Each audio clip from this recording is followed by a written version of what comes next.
Hey, kia ora, Helen Brahms here, coming to you live from Surprise in Arizona. Hope you're having a super fantastic, sparkling day. Welcome to Before the Dirt Nap podcast number 1701, Networking Riches Day 2. First of all, apologies for being on an hour and 15 minutes late. I totally forgot we had our mastermind call this evening, and that went a little longer than normal. And then, of course, Zeffy had to go for a walk, and we just got back from walking Zeffy. But it has been a phenomenal day too. But before we get into that, I got to tell you this really cool story of what I didn't bring my phone in with me, of what we saw last night on our walk, which was after the podcast last night.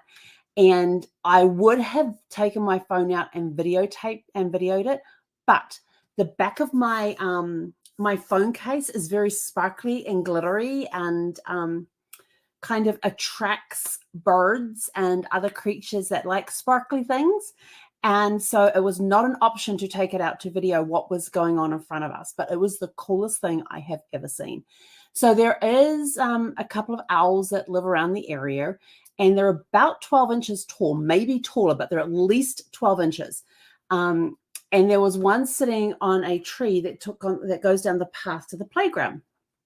And as we're coming back towards this tree when we we were coming along the playground. We did the reverse walk. Zeffy decided she wanted to do the reverse walk. So we're coming back along the path from the playground to the street so we could then go home. And as we're coming along, there's a tree, there's several trees on there, but there was this one tree and there's a branch that comes out in the trunk, and the owl was sitting right here, sort of tucked in against the trunk on a branch. And there was this little bird. I have no idea what type of bird it was. I couldn't tell because it was at dusk. So it wasn't bright light, but it wasn't dark light. And there was this little bird that was probably about this long from tail to beak. And it was flitting around and like taunting this owl, teasing the owl. It was the funniest. It was the funniest thing. And so I walked Zeffy down the path a little bit and turned around so we could watch what was going on. And this little bird the owl would be sitting here, and this little bird would come in and get close and then fly away, and get close and fly away, and then come around from the other side. And the owl's head kept swiveling to follow this bird, and occasionally its wings would come up a little bit. And the impression I got from the owl is that owl was pissed off with this bird. It did not like this bird being there at all. And its head's like swiveling from one side to the other, watching this little bird as it flits around. And then it goes and lands on a branch on the same tree a little further away, and just sits, and it's chirping the whole time. And every now and again, the owl would go, hoo, hoo, hoo. And finally, the owl was sort of like, I've had enough of this. And it flies across to the next tree. And this bird follows it. And the owl sort of like whips its wings out, like goes like this with the bird. And the bird just like flies away and goes and lands on another tree. Well, the owl then jumps up, leaps up into the air. That's what it looks like. Flies towards the tree, and it's got a big wingspan. And I'm thinking, okay, a 12-inch bird, probably the wingspan on one side is twice its body length. Maybe, I don't know. But it had a very wide wingspan on it. And it flies towards this tree with this little bird. The little bird's like, oh crap, this big owl's coming towards me, and like takes off higher up into the tree. And the owl just like, as it comes close to the tree, it flies up like this, and then it swoops out, and then it swoops down between the trees, right, just off the ground, and then up and away. It was incredible to watch. It was just I was mesmerized with this owl the entire time. I was actually waiting for it to actually catch this little bird and sort of say enough. But it would hoot at it. It would like fluff its wings up a little bit, which would like send this little bird scampering. And it was the coolest thing to watch. And then tonight we're out there, and I'm like looking around, because you always got to watch for the owls. You never know where they are. And sometimes I've almost walked into a tree branch that one was sitting on. It was that low to the ground. And but tonight it was actually sitting right up on top of a lamppost, and I was like looking around for it, couldn't see it anywhere. And then I hear this woo woo. And I like, well, that came from above, and I'm like looking around, and it was sitting on top of a lamppost looking down at everything. But it was the coolest thing that we saw last night. And it was just watching. Sometimes that's what I love about the fact that we can walk through a park every day, at least twice a day, at minimum twice a day, sometimes more. And especially first thing in the morning, you get all the birds are out of the grass, and you've got the doves are out there. There's these crows out there. There's these blackbirds that have these very straight tails that their body comes down like this and their tail comes up like this, but their tail will spread out when they're flying. I've got no idea what they are.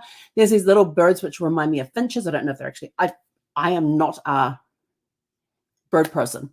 So my bird knowledge is like this much. But you see them all out on the grass, and it's almost like they're catching the worm. The early bird catches the worm, and that's what they're doing first thing. And there's pigeons down there as well, and they'll all be playing and intermingling with each other. And then you get the rabbits coming out, and you get the little bunny rabbits, and you get the bigger rabbits, and they're all out and they're playing and running amongst the birds or sitting amongst the birds. And then they'll even run around. Like if you look across the width of the park to the other side where there's gardens and stuff, they've got these low bushes that the rabbits will like live in. And we saw one the other day. It was the most funniest thing. And they're like going in circles around this one bush. And then one of them just stops and turns the other way and turns and faces the other way for the other ones to come up to it. So all the other rabbits are going like this. This one stops and turns and faces this way. But I don't know and the rabbit must have been expecting, because it like turns as though it's waiting. And then when these other rabbits come around the corner and they see each other, they all like jump up in the air together. And then they went off and played and went around this tree trunk. And it was, I tell you, being out there first thing in the morning when nature has woken up and just watching the interaction between different species and stuff, it's an incredible thing. It's the most amazing thing and a fantastic way to start the day. And I'm always grateful that I have the opportunity to be able to do that. And then in the evening, if there's no kids around, the birds are out there again. They'll be they'll be down on the grass eating again and playing around down there. And all of a sudden one bird, for whatever reason, will jump up and fly. And then then you see just this massive birds that just go whoosh and take off.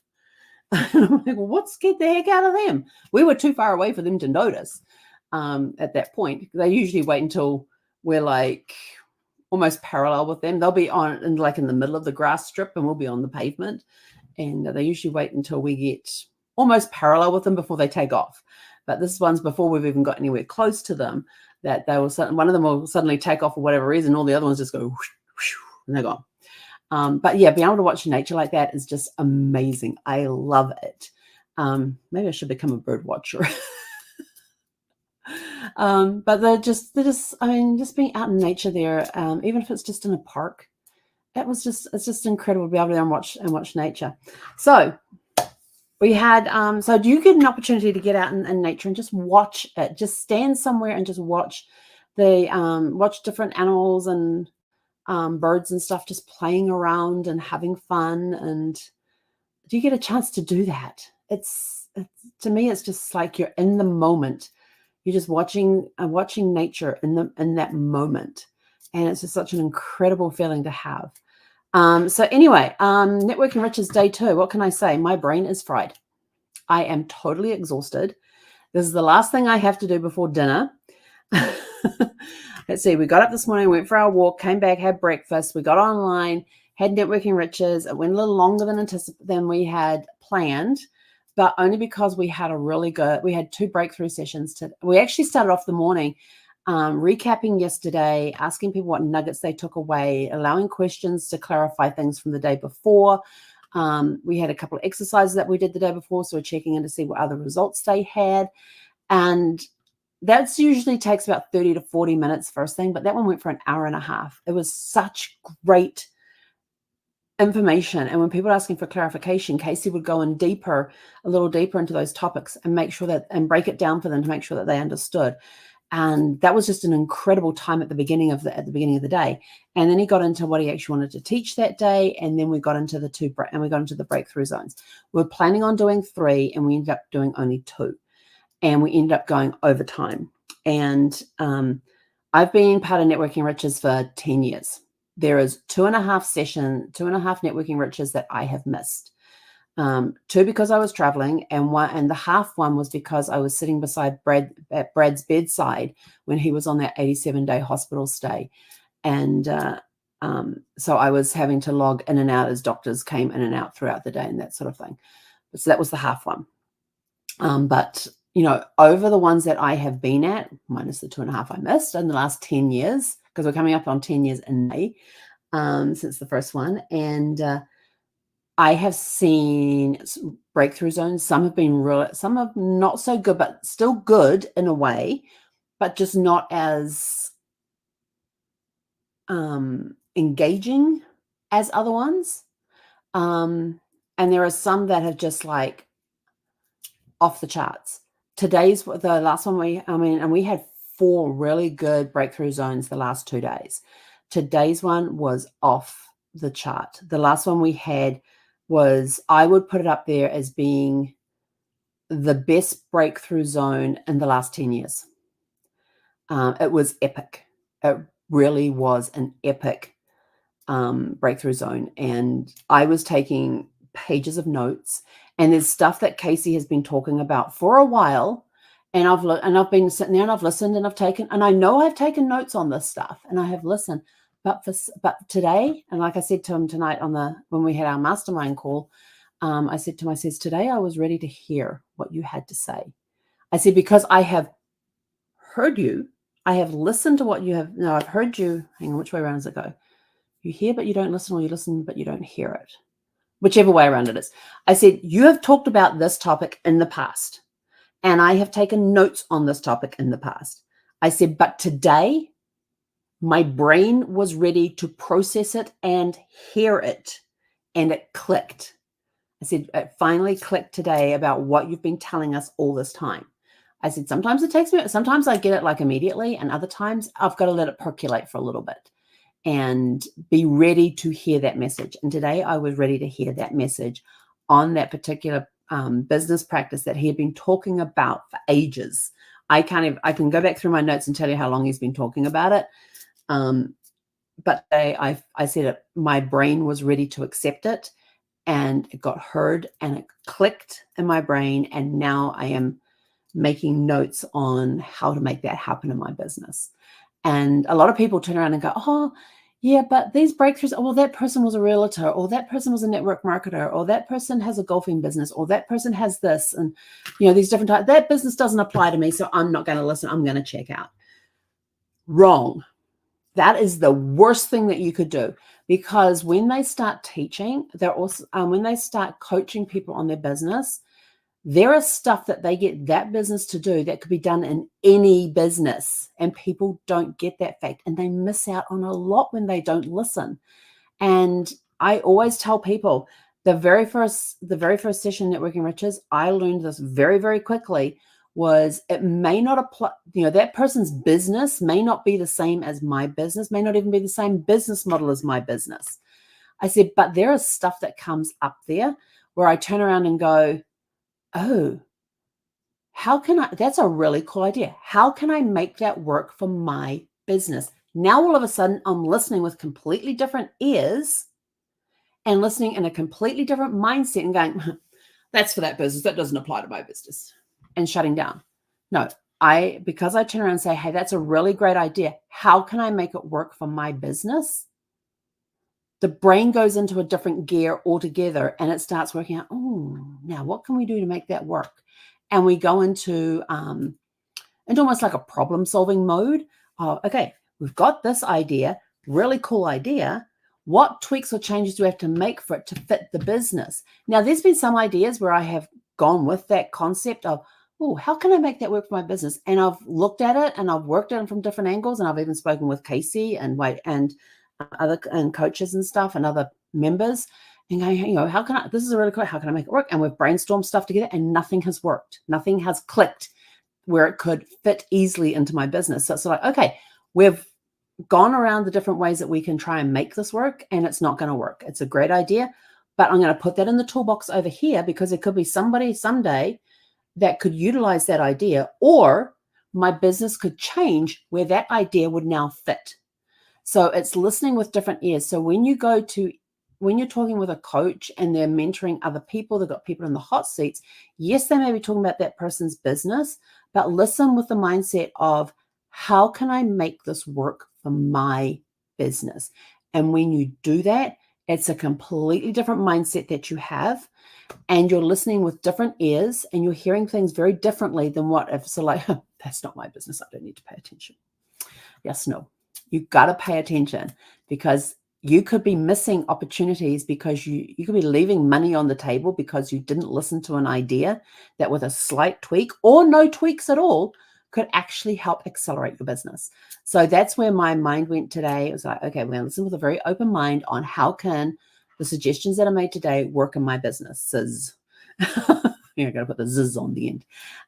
So that's how I listened today. And I got very emotional during that last hot seat. It hit me right here in the chest. It hit me in the heart. And I was tearing up at times. And it wasn't so much of, oh, I finally get it. It's finally hit me. No, it was the potential that this person's business has. And I don't think she fully realized that what she has her hands on and what she can do with her business and where it can go and the potential of it. I don't think she actually fully grasped the potential of it. And so I got emotional on that part for her because I was super excited for this person and with the business potential and everything else. But then, so that part of the emotions, I was sitting with goosebumps up and like I had serious goosebumps during this thing. And then the stuff that I had been told over time that I hadn't really done things with, but I thought, oh, that's a good idea. I'm just going to write that down. And yep, that's a good idea. We can make that work. But didn't do anything with it because I wasn't ready for it. And then today it all clicked. And I got emotional about that the fact that, oh my gosh, this is what Casey's been telling me all this time, or telling us as a group all this time about this particular business aspect. And I've never really understood it till now. I knew that it was a great way to get money coming into the business. I knew it was a great idea and everything else. I already knew that. It just didn't click. Today it clicked. And I got emotional over that. So that one was a very emotional. I've very rarely get emotional through breakthrough zones, but today's one, it was epic. It was epic. I would put it up there as the number one breakthrough zone over the last 10 years, easily. And that's not saying the other ones are all crap. No, the other ones have all been fantastic and been amazing. And there are some that they're sort of like, I don't think the person actually got what was going on. There was some hot seats over the years, we're talking 10 years, that have fallen a little flat and haven't created that excitement in others because I don't think the person actually got it, or they just weren't being coachable. They just wanted to be in the chair. And but I will say this: the team have gotten a lot better at selecting people because they get, when we talk about the breakthrough zones, and my eyes just light up. It's my jam it's my dessert for networking riches. Breakthrough zones is Helen's dessert, mental dessert. Because I know that networking riches has a lot of great stuff in it. And I even took notes because, we went back to basics and the cool part was we went back to basics, back to what it was like 10 years ago, but it was with a modern twist. So it was the same principles, just tweaked for the more modern day. But it was nice just to go back to basics. And when going back to basics, I was like, oh, I stopped doing that. I need to start doing that one again. Oh, I totally missed that one. So it's reminded me to go, there's some basics I have to go back to and restart, and I don't have a problem with that. And then there's new stuff that, even though it's been talked about for years, months, days, weeks, that finally clicked. And so I'm so like, this is going to be so much fun. So anyway, that was our thing today. And again, I apologize for being late. Networking Riches ran over. Then I had my mastermind call, which I totally forgot about last night, so I didn't warn you guys then. But I did have to take Zeffie for a walk beforehand while it was still daylight. And she had been so good and so patient throughout the whole day of sitting here, and she just laid in her recliner over there and just listened, slept. But I have to tell you a funny story about Zeffie this morning. So I'm sitting here on Networking Riches, Casey's doing his thing. I'm taking notes. I'm doing all the admin stuff that I do behind the scenes for the event as well. And all of a sudden I start hearing this thump. And I'm like, what the heck is that? And I'm like, and I turn around and Zeffie's laying on the recliner there. Her head's on the far side. Her tail is down here nearest by the nearest armrest. And her tail is going like this on the chair. And she is snoring. She's asleep, snoring, and her tail is thumping. I don't know what she was dreaming about, but it must have been good because her tail was wagging. I couldn't figure out what the thump was till I turned around and saw her tail going on the chair. It just cracked me up. But yeah, so it's been a good day and she'd been really good. So I didn't want to make her wait for me to do the show before I took her for a walk. So she just went and ate dinner. She's eating dinner right now. Actually, yeah, she's probably finishing off breakfast. Then she'll be looking for dinner, but she won't get until we go to bed because she likes to get up like around 1, 2 o'clock in the morning and go eat. Yeah. Even though I put food in there for her breakfast. Sometimes she'll eat food in the morning and breakfast. Sometimes she'll eat a little bit at lunchtime and she'll save the rest for dinner.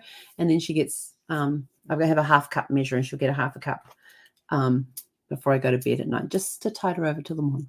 But anyway, that's it. I'm out of here. The last 2 days have been epic, have been amazing. We had amazing people in there, very engaging, which is really, really cool. Sometimes we don't get as much engagement as we want.